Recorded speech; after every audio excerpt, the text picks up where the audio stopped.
What's up, everybody? It's your boy Baybar to Go Bar coming at you with another Magic the Gathering Puzzle Quest video.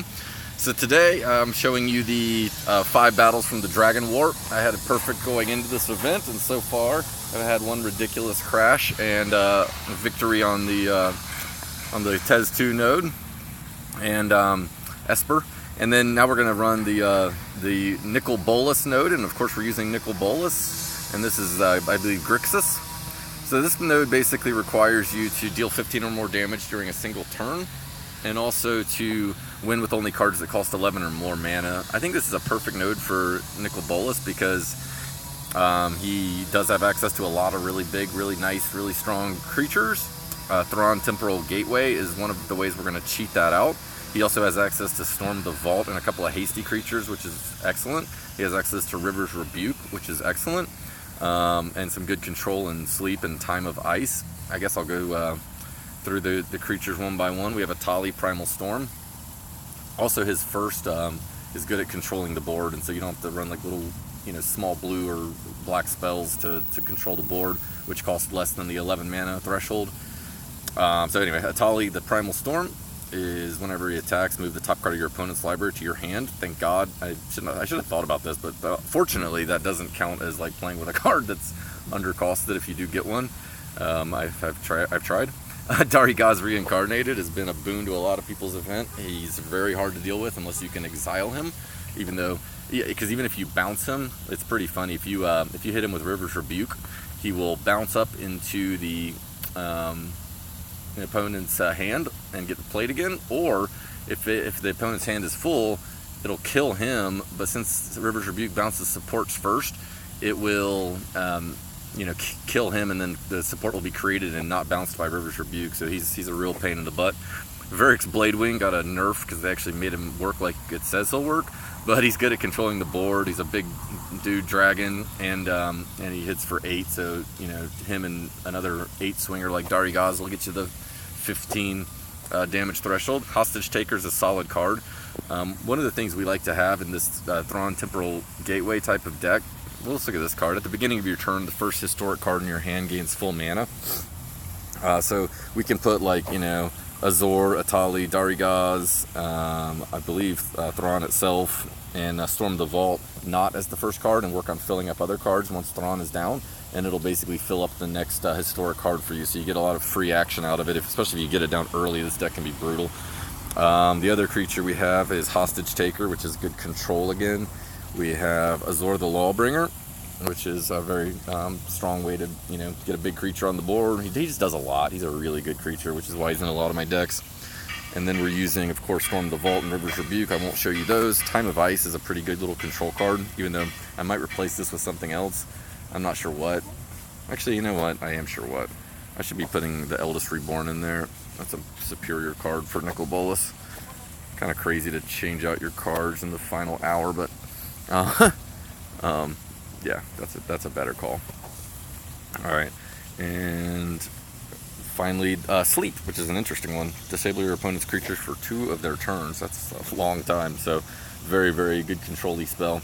It actually does pair well with Time of Ice, to be fair. Like if you sleep them and then cast Time of Ice, like the next turn, then they're all sleeping, and then the third turn they're still sleeping because the Time of Ice disables them, and then you bounce them on the 4th turn. That is a really mean combo. I still think Eldest Reborn is better here. All right, so let's go in against Mr. Smash 666. I forgot to go over the overlays last time. You guys can look them up on your own.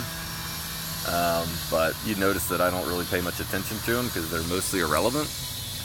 These are not irrelevant. This one's interesting because his first does 5 damage. So let's say we only have like 10 damage swinging on the board. I can kill one of his creatures and then and do 5 damage and then swing for 10 and meet the damage objective. So keep that in mind. There's a couple other good synergies we have in the next couple of videos as well. So I think here we go with Etali. I don't love facing Samet, I gotta be honest with you. She's one of the more brutal, fast Planeswalkers. If she gets going quickly, she gets really brutal. First I thought I was going to take this black landfall to the white drop down, but actually this black vertical over here is going to lead to a green, which is going to combo into a blue and potentially more from there. So we're going to do that. And looks like an extra turn.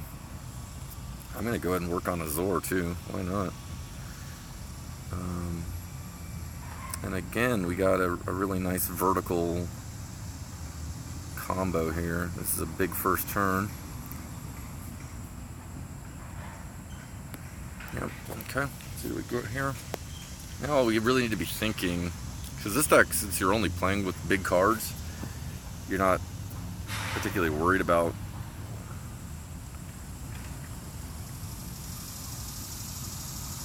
I forgot what this does. Is this the one that... Ooh, I thought I just froze again. I don't know why it won't let me see the backside of this card. But I'm pretty sure that's the one that this turns the first creature to 0 power, 0 attack power. So I'd literally like to get enough blue gems to draw 4 cards. That would make me happy. Let's go ahead and work on our loyalty here, though. Oh man, left him a match 5. All right, I got a creature from Samet, maybe a big dino or something. Ignored the match 5 again, or did he? All right, so this is. What the hell is that? That's terrible. All right. I think I will do what I said earlier and go ahead and destroy his creature, which does 5 damage. So now if I do 12 more this turn, which I will, we'll go ahead and meet all of our objectives. And then it's just about moving on with life to the final node.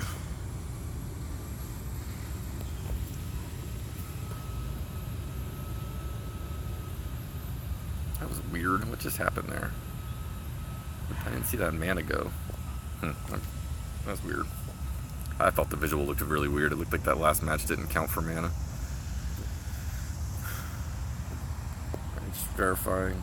Yeah, we're good to go. So it's win mode.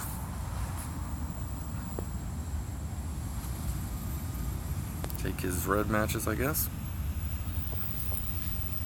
Probably should discard some so I don't fill up my hands with his deck, because he's obviously not playing as strong of cards as I'm playing.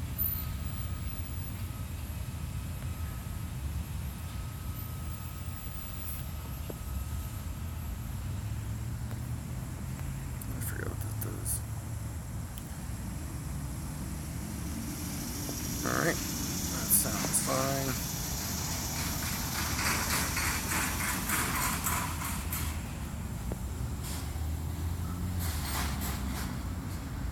I might be playing a little sloppy here. I gotta get back to life. Finish this damn event. I don't think I'm on tilt. It is pretty frustrating to lose your perfect to a crash, though. I actually kind of look forward to maybe someone, Brigby or someone, looking on the forums and seeing what this actually looks like, because it's very real and it's very frustrating, and that very much cost me something, and that something is not nothing. It's important, and I worked hard to get a perfect in this event, and it's kind of bullshit that it all just goes away. And my suspicion is that they will say they're sorry, Charlie, nothing we can do about it, which is frustrating too. Guy's Revenge, that's a pretty good one. Let me think what to do here. I don't actually really need my Etali any longer. He's kind of being a bit redundant. Do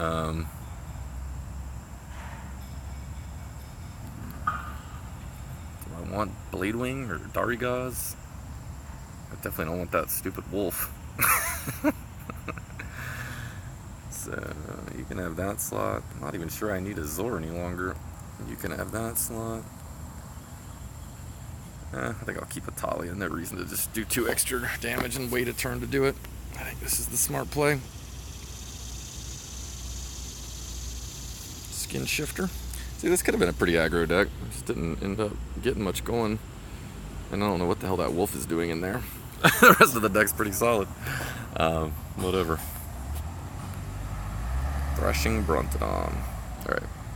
This should be lethal. Take him out. I don't think I showed you the overlay again, but this one had the first one does 5 damage to your opponent if you use the first as an additional thing. So that's how I managed to get that first 15 points of damage. And then the second one, I think, raises a creature from the dead. I forget what the third one does. I should probably know that. But that deck seems rock solid, and this is a no-brainer. I definitely think putting Nicol Bolas down there with Thran Temporal Gateway is the way to go. Anyway, thanks for watching. 2 more to go.